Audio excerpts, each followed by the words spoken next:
Hi hello ನಮಸ್ಕಾರ friends, CHGK ಚಾನಲ್ಗೆ ಸ್ವಾಗತ. ಇವತ್ತು ನಾವು ಸಿದ್ದಯ್ಯ ಪುರಾಣಿಕ್ ಅವರ ಜೀವನ ಚರಿತ್ರೆಯನ್ನು ಈ ವಿಡಿಯೋದಲ್ಲಿ ನೋಡೋಣ.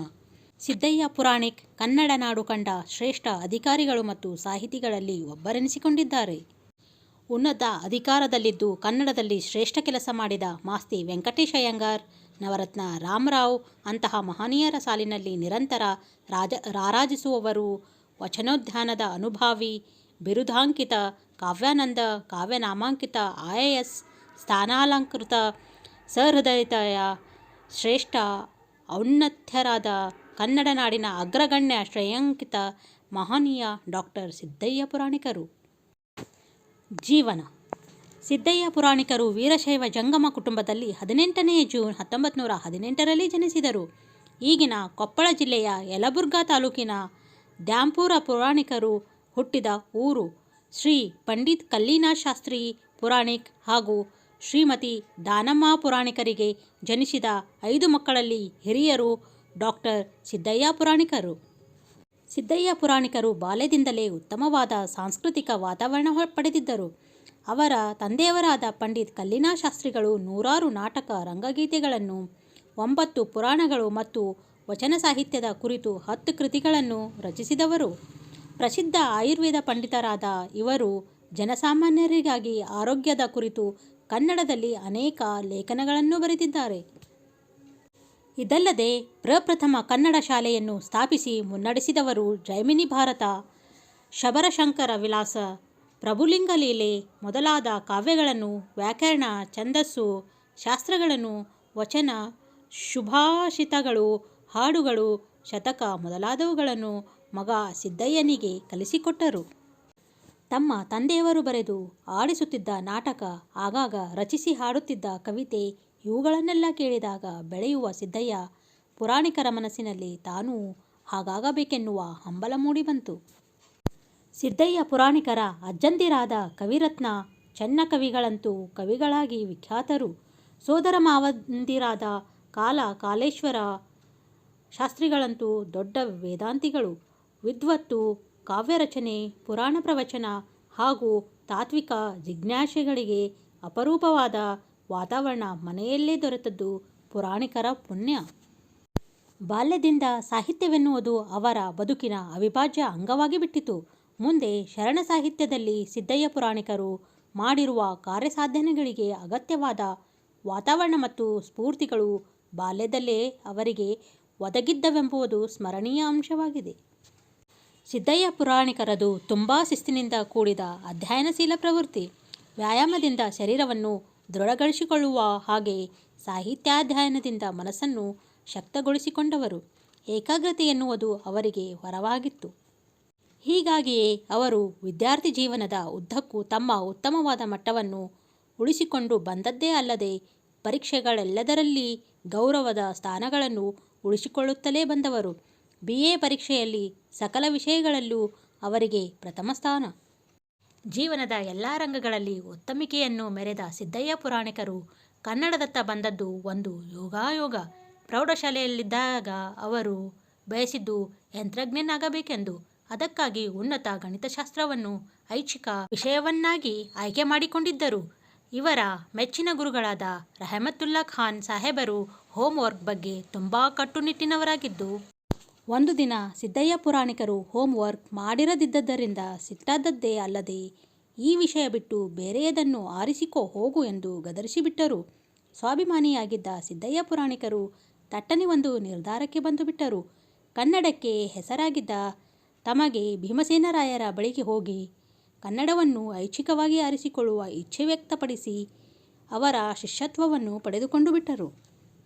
ಇಷ್ಟೆಲ್ಲ ಆದರೂ ಅವರ ಗಣಿತಶಾಸ್ತ್ರದ ಅಧ್ಯಾಪಕರು ಇವರ ಮೇಲೆ ಯಾವುದೇ ರೀತಿಯ ಆಕ್ರೋಶ ತೋರದೆ ಇವರನ್ನು ಪ್ರೀತಿಯಿಂದಲೇ ಕಂಡದ್ದು ಅಂದಿನ ಅಧ್ಯಾಪಕ ವೃತ್ತಿಯವರ ಸದ್ಗುಣಗಳಿಗೆ ಸಾಕ್ಷಿಯಾಗಿತ್ತು. ಅಂತೂ ಸಿದ್ದಯ್ಯ ಪುರಾಣಿಕರು ಯಂತ್ರಜ್ಞನಾಗದೆ ಕನ್ನಡಕ್ಕೆ ಹೊರಳಿದ್ದು ಈ ಪರಿಯಲ್ಲಿ. ಸಿದ್ದಯ್ಯ ಪುರಾಣಿಕರು ಅಧ್ಯಯನ ಮಾಡುತ್ತಿದ್ದಾಗ ಅವರಿಗೆ ನೆರವಾದವರು ಒಬ್ಬಿಬ್ಬರಲ್ಲ. ಅವರಲ್ಲಿ ಮುಖ್ಯರಾದವರು ಅಲಿಬನ್ ಘಾಲಿಬ್ ಸಾಹೇಬರು, ಮಿನಾಯಿ ಸಾಹೇಬರು, ಇಮಾಮ್ ಸಾಹೇಬರು, ಅಜೀಜ್ ಖಾನ್ ಸಾಹೇಬರು, ಹಕ್ಕನಿ ಸಾಹೇಬರು ಮತ್ತು ಹುಸೇನ್ ಅಲಿ ಖಾನ್ ಸಾಹೇಬರು. ಮುಂತಾದವರ ದೊಡ್ಡ ಗುಣಗಳನ್ನು ಪುರಾಣಿಕರು ಮತ್ತೆ ಮತ್ತೆ ನೆನೆಯುತ್ತಿದ್ದರು. ಅಷ್ಟೇ ಅಲ್ಲ, ಅವರ ಬದುಕಿನಲ್ಲಿ, ಅದರಲ್ಲೂ ತಹಶೀಲ್ದಾರರಾಗಿ ಆಯ್ಕೆಯಾಗುವ ಸಂದರ್ಭದಲ್ಲಿ ಹುಸೇನ್ ಅಲಿ ಖಾನರು ಸ್ವಂತ ಮಗನನ್ನು ಬಿಟ್ಟು ಇವರ ಬಗ್ಗೆ ಮಾಡಿದ ಶಿಫಾರಸನ್ನು ಅಷ್ಟೇ ಕೃತಜ್ಞತೆಯಿಂದ ಸ್ಮರಿಸುತ್ತಿದ್ದರು. ವಿದ್ಯಾರ್ಥಿ ದಶೆಯಲ್ಲಿದ್ದಾಗಲೇ ಕಲಬುರಗಿಯಲ್ಲಿ ನಡೆದ ಕವನ ಸ್ಪರ್ಧೆಯಲ್ಲಿ ಪ್ರಥಮ ಸ್ಥಾನ ಗಳಿಸಿದ ಸಿದ್ದಯ್ಯನವರು ಕವಿಯೆಂಬ ಹೆಮ್ಮೆಗೂ ಪಾತ್ರರಾದವರು. ಜಯ ಕರ್ನಾಟಕದಲ್ಲಿ ಇವರ ಪದ್ಯವೊಂದು ಅಚ್ಚು ಆಯಿತು. ಆಲಮಟ್ಟಿಯಲ್ಲಿದ್ದಾಗ ಇವರ ಕವಿತೆಯೊಂದು ಶರಣ ಸಂದೇಶ ಪತ್ರಿಕೆಯಲ್ಲಿ ಪ್ರಕಟವಾಯಿತು. ಕಾವ್ಯದೇವಿ ಎಂಬ ನೀಳ್ಗವಿತೆಯಲ್ಲಿರುವ ಸಾಲುಗಳು ನೀನಾತ್ಮಾವನಂದ ನನ್ನಾತ್ಮ ಕಾವ್ಯ ಇಂತು ಕಾವ್ಯಾನಂದ ನಾಮ ಸುಶ್ರಾವ್ಯ. ಕವಿ ಸಿದ್ದಯ್ಯ ಪುರಾಣಿಕರು ಕಾವ್ಯಾನಂದರಾದ ರೀತಿ ಇದು. ಅಧ್ಯಯನ, ಕಾವ್ಯರಚನೆ, ಸಾಹಿತ್ಯ ಪ್ರೇಮಗಳಿಂದ ಬದುಕಿಗೆ ಒಂದು ಆದರ್ಶವನ್ನು ಕಟ್ಟಿಕೊಳ್ಳುತ್ತಾ ಕಾಲದಲ್ಲೇ ಮದುವೆ ಒತ್ತಡ ಬಂದಾಗ ತಂದೆಗೆ ಸುದ್ದಿ ಕೊಡದೆ ಹರ್ಡೇಕರ್ ಮಂಜಪ್ಪನವರ ಆಶ್ರಮದಲ್ಲಿ ಆಶ್ರಯ ಪಡೆದಿದ್ದರು. ಯೋಗ, ಅಧ್ಯಯನ ಹಾಗೂ ಮಂಜಪ್ಪನವರ ಪ್ರಭಾವಗಳಿಂದ ಮನಸ್ಸು ಸ್ವಲ್ಪ ಮಟ್ಟಿಗೆ ವೇದಾಂತದ ಕಡೆಗೆ ಎಳೆಯುತ್ತಾ ಇದ್ದದ್ದೂ ಉಂಟು.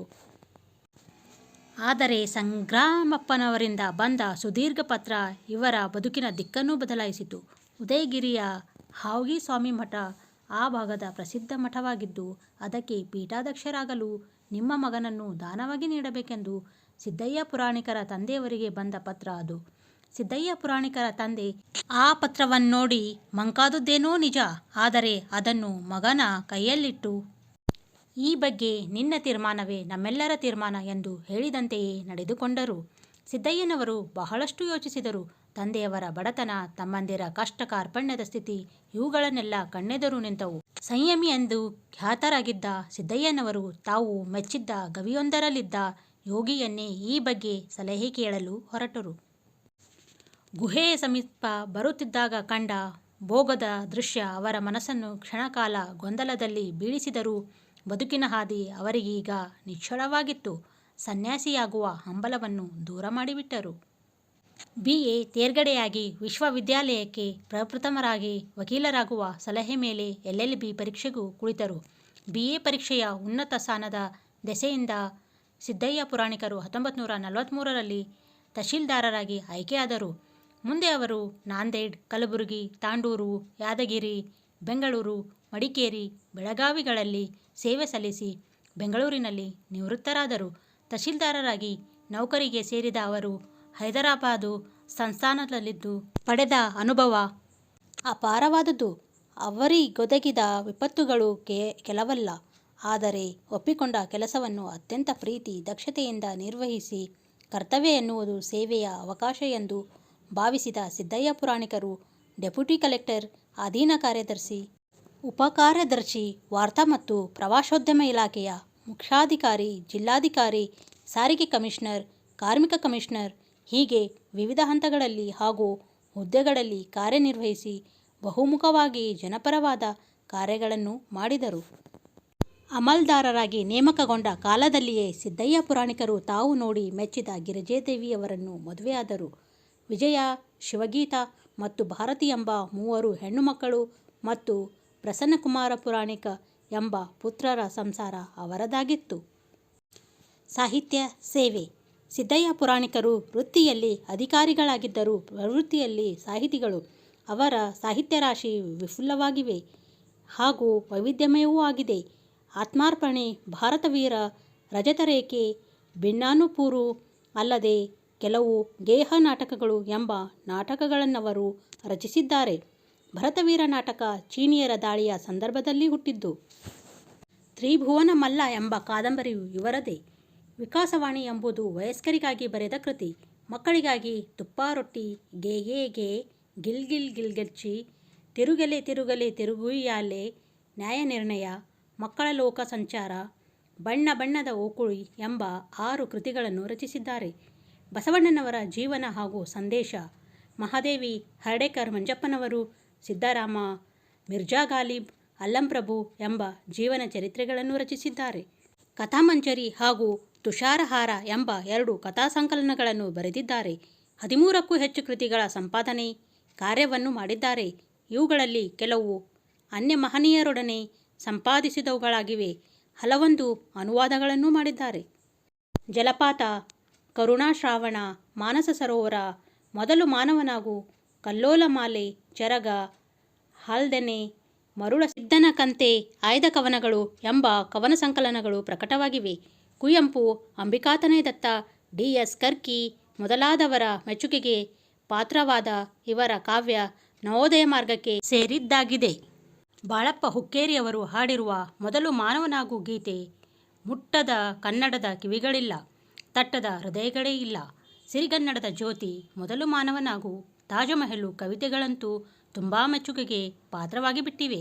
ಅವರ ಕಾವ್ಯದ ಶ್ರುತಿಯೆನ್ನುವಂತಿದೆ ಈ ಕೆಲವು ಪಂಕ್ತಿಗಳು. ಮಾನವರು ಕೆಟ್ಟಾರು ಮಾನವತೆ ಉಳಿದೀತು, ಕವಿದೇಹ ಬಿಟ್ಟಾನು ಕವಿತೆ ಉಳಿದೀತು, ಕೃತಿಗಿಳಿಯದಿದ್ದರೂ ಕನಸೊಂದು ಉಳಿದೀತು, ಅದನ್ನುಂಡೇ ಬರಲಿರುವ ಮನಸ್ಸು ಬೆಳೆದೀತು. ದಟ್ಟ ಆಶಾವಾದದ ನಡುವೆ ಬೆಳೆಯುವ ಈ ಕವಿಯ ವಿಶಿಷ್ಟ ಸಾಧನೆ ಗಮನಿಸಬೇಕೆಂದರೆ ಇವರ ವಚನೋದ್ಯಾನಕ್ಕೆ ಹೋಗಬೇಕು. ಸಿದ್ದಯ್ಯ ಪುರಾಣಿಕರ ವಚನ ನಂದನ, ವಚನೋದ್ಯಾನ, ವಚನನಾಮ ಕೃತಿಗಳು ಪಡೆದ ಪ್ರಸಿದ್ಧಿ ಅಪಾರವಾದುದು.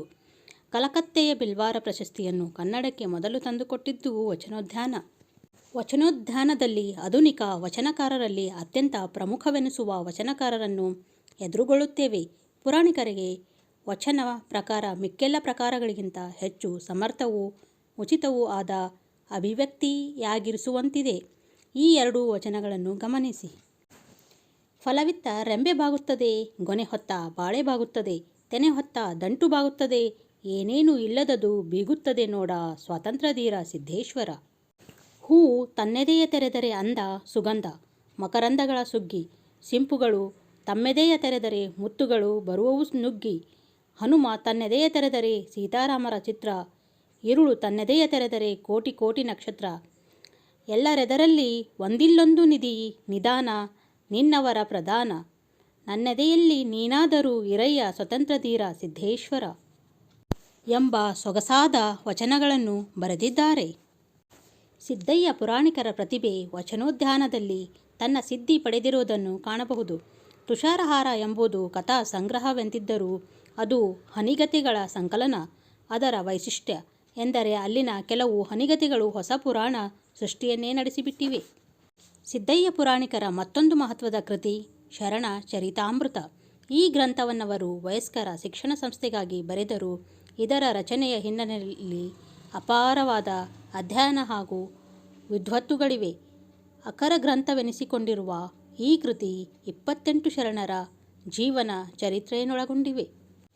ಹದ್ಯವಾದ ಘಟನೆಗಳಿಂದ ಅತ್ಯಂತ ಸ್ವಾರಸ್ಯಕರವಾಗಿ ಶರಣ ಚರಿತ್ರೆಯನ್ನು ನಿರೂಪಿಸುವ ಈ ಗ್ರಂಥದ ನಿರೂಪಣಾ ಕ್ರಮಕ್ಕೆ ಮಾದರ ಚೆನ್ನಯ್ಯನನ್ನು ಕುರಿತ ಈ ಮಾತು ನಿರ್ದೇಶನವಾಗಿದೆ. ಕಂಚಿಯಲ್ಲಿ ಕೂಡ ಕನ್ನಡದ ಕಹಳೆ ಮೊಳಗುವಂತೆ ಮಾಡಿದ ಮಹಾತ್ಮನೀತ. ಸಂದ ಗೌರವಗಳು. ಗುಲ್ಬರ್ಗಾದಲ್ಲಿ ನಡೆದ 58ನೇ ಅಖಿಲ ಭಾರತ ಕನ್ನಡ ಸಾಹಿತ್ಯ ಸಮ್ಮೇಳನದ ಅಧ್ಯಕ್ಷತೆ, ಕರ್ನಾಟಕ ವಿಶ್ವವಿದ್ಯಾಲಯದ ಡಾಕ್ಟರೇಟ್ ಸೇರಿದಂತೆ ಅನೇಕ ಗೌರವಗಳು ಸಿದ್ದಯ್ಯ ಪುರಾಣಿಕರನ್ನು ಅರಸಿ ಬಂದಿವೆ. ವಿದಾಯ. ಡಾಕ್ಟರ್ ಸಿದ್ದಯ್ಯ ಪುರಾಣಿಕರು ಸೆಪ್ಟೆಂಬರ್ 5, 1994 ಈ ಲೋಕವನ್ನಗಲಿದರು.